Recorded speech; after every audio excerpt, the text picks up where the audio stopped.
the magnitude of the work of destruction. You people cannot yet imagine the extent of the act of destruction by the will of God to take place, for it will outdo everything that there happened, ever. Countries and oceans will change, rivers will leave their shores, and thus there are scenes created according to which people assume to be moved into other areas, and by that an indescribable chaos arises already because people can't find each other anymore. Restlessly they will wander around until strong-willed people show up, trying to create order and look after the weak people. The misery will be so big that love only will bear it, and wherever one will intercede for the other, though will soon an ease and help be felt that will obviously be granted from above.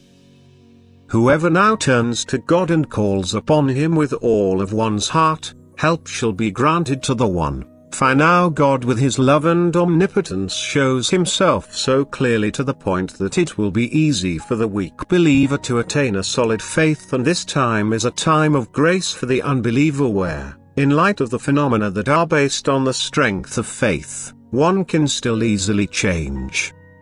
These phenomena will make everybody think, but only the one willing to believe will reap the benefits from it, whereas the others always just talk about an accident and bitterly face the severe misery, decline a creator or condemn his actions. The size of the disaster cannot bring them to their senses. They tried to find a natural explanation for everything, and spiritual connections they reject altogether. In respect to the experiences of the neighbor, they remain hard and insensitive and are not afraid to improve the condition for themselves at cost of the neighbors who are too weak to defend themselves. Distress will be everywhere where God has spoken, and He will speak wherever there is a most severe spiritual need, so that the survivors will receive a warning signal for the purpose of utilizing the time until the end, and also that people of the countries not concerned come to their senses in view of the catastrophe that is too enormous to be left without attention. For all mankind will get into the grip of fear the natural disaster might repeat itself and cause a complete destruction of the earth. Well, actually, this is going to happen, but not immediately after the natural disaster.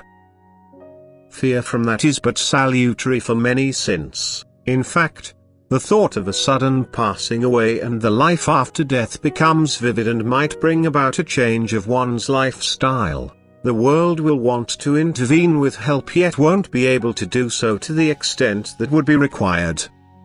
Nevertheless, every one person willing to love and to help will be blessed by God, because the great misery comes upon people for the purpose of softening their hearts and to do justice to their proper task, to act in love on earth for the sake of gaining maturity of one's soul. As long as people just seek supply for themselves, they remain in self-love and don't get ahead spiritually. The need of their neighbors, however, can let their actions in love become active, and that's when they fulfill the will of God and their earthly duty as well. And then the most severe need is a blessing, and it fulfills its purpose. Amen.